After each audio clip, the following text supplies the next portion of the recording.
नमस्कार मेरे प्यारे साथियों, मैं डीपी आज एक नए वीडियो के साथ आप लोग सामने हूँ। जैसा कि आप सभी लोग सुन रहे हो लगातार समाचार माध्यमों से कि लगभग 12 दिनों तक युद्ध चलने इजराइल और ईरान के बीच में युद्ध होने के बाद अब सुनने में आ रहा है सीज फायर हो गया है। इस युद्ध में अमेरिका भी इन्वॉल्व हो गया, अपने B-2 बॉम्बर लेकर के आया, बंकर बस्टर बम से ईरान के जो परमाणु ठिकाने थे उनको नष्ट किया। कथित रूप से ईरान की जो न्यूक्लियर साइट्स हैं या जो न्यूक्लियर इनरिचमेंट साइट्स हैं उनको चोट करके तोड़ दिया गया, तबाह कर दिया गया। उसके टॉप साइंटिस्ट करीब 11 और मिलिट्री जनरल्स करीब 20-22 के करीब उनको मार गिराया गया। किसके? ईरान के मार गिराया गया। ईरान ने धमकी दिया है कि वो स्ट्रेट ऑफ हॉर्मुज को चोक कर देगा और इस धमकी के बाद में तेल के खेल में सब मामला बिगड़ गया। तो दबाव आने पर अमेरिका ने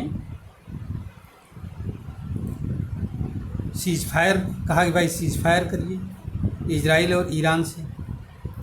अमेरिका ने जो B-2 बॉम्बर से हमला किया था उसके जवाब में ईरान ने दिखाते हुए अपने जनता को दिखाते हुए अमेरिका को पहले सूचना दिया, उसके बाद में उसके कतर के सैन्य ठिकानों पर करीब 14 मिसाइलों से हमला किया। इसमें से 13 को तो नष्ट कर दिया गया, लेकिन एक जो है अपने लक्ष्य से दूर गिरी। इसमें अमेरिका का कोई नुकसान नहीं हुआ खास। अब अगर आप इस पूरे युद्ध को देखें और विचार करें तो आपके सामने पूरा मामला क्रिस्टल क्लियर हो जाएगा कि क्या यह युद्ध रुक गया है। इसका जवाब आपको मिल जाएगा। आइए यहीं हम लोग देखने की कोशिश करते हैं। जैसा कि हम सभी लोग जानते हैं या न जानते हैं तो जाने कि आखिरकार ये ईरान और इजराइल के बीच में युद्ध हुआ क्यों। भाई ईरान और इजराइल की तो कोई बॉर्डर भी नहीं लगता है। ऐसा भी नहीं कि कोई जो है हवाई सीमा या लैंड या जल सीमा कोई टच हो रही हो। उसका कारण ये है कि अयातुल्ला अली खुमैनी के रिजीम के आने के बाद में ईरान के एक जो वो है क्या कहते हैं, ईरान की नीति में एक परिवर्तन हुआ। ईरान ने ये कहा कि हम न्यूक्लियर बम बनाएंगे और उसको अपने मिसाइलों के ज़रिए या किसी भी ज़रिए से इजराइल और USA पर छोड़ेंगे। अब बात आती है इजराइल की, जब तो इजराइल तो चलो 2000 किलोमीटर की दूरी पर है, लेकिन USA बहुत दूर है।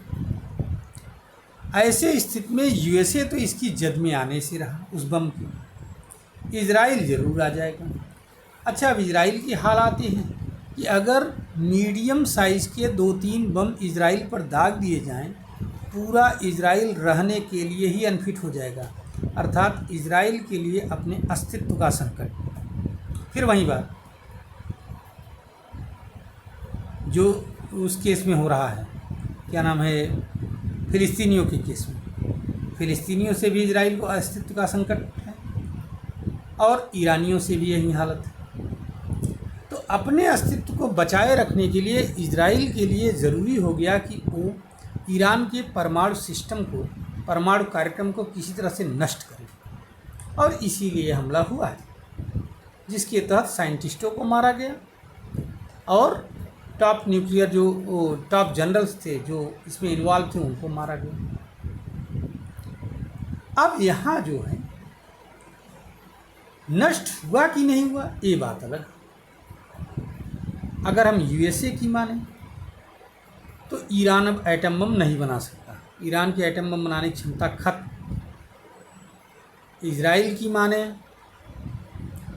तो उसने ये नहीं स्वीकार किया खत्म हो गई, उसने कहा हो सकता है डिले हो जाए लेकिन बना लेगा। फिर ईरान भी यही मानता है कि हमारी क्षमता डिले तो हो सकती है लेकिन ख़त्म नहीं हुई।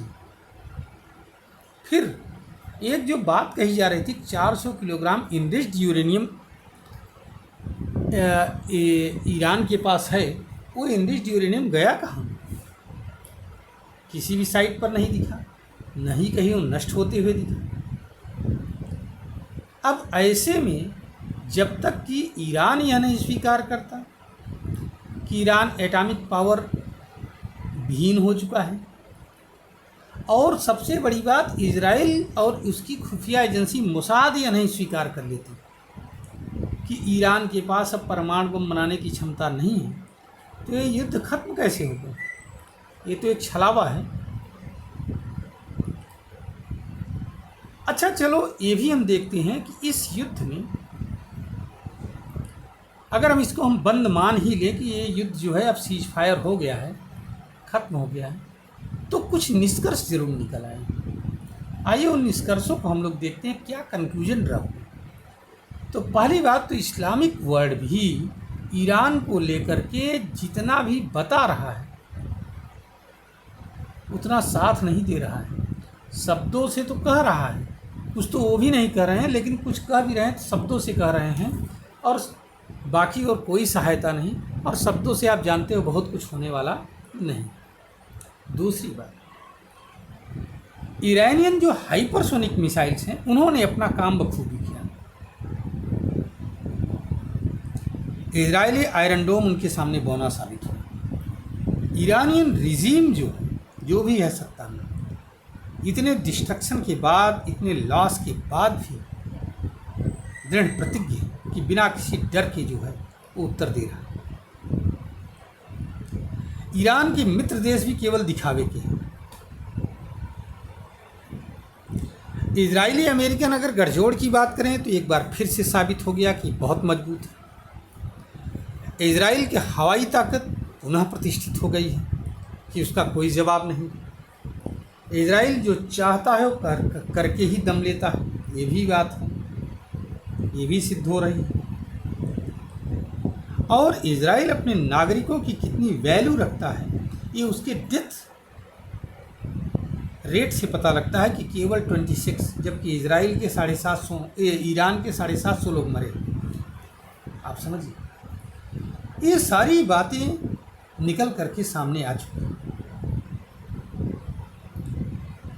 अब ऐसे में एक अमेरिका के प्रेसिडेंट ट्रंप भी आए हैं सामने, जिनको इतनी जल्दीबाजी है सीज फायर कराने की कि उन्हें पूरी दुनिया का सीज फायर मंत्री बना दिया जाए तो भी कोई आश्चर्य नहीं है। लोग कहेंगे नहीं सही बात है, होना चाहिए।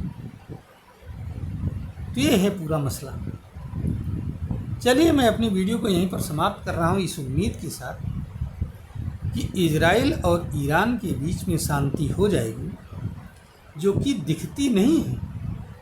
ये छलावा ही हमें दिखाई पड़ रहा है। मैं अपने वीडियो को यहीं पर समाप्त कर रहा हूँ। नमस्कार, जय हिंद, जय भारत, वंदे मातरम। अगर आपको हमारा वीडियो पसंद आए तो आप इसको लाइक करिए, हमारे चैनल को सब्सक्राइब करिए और वीडियो को शेयर भी करिए। धन्यवाद।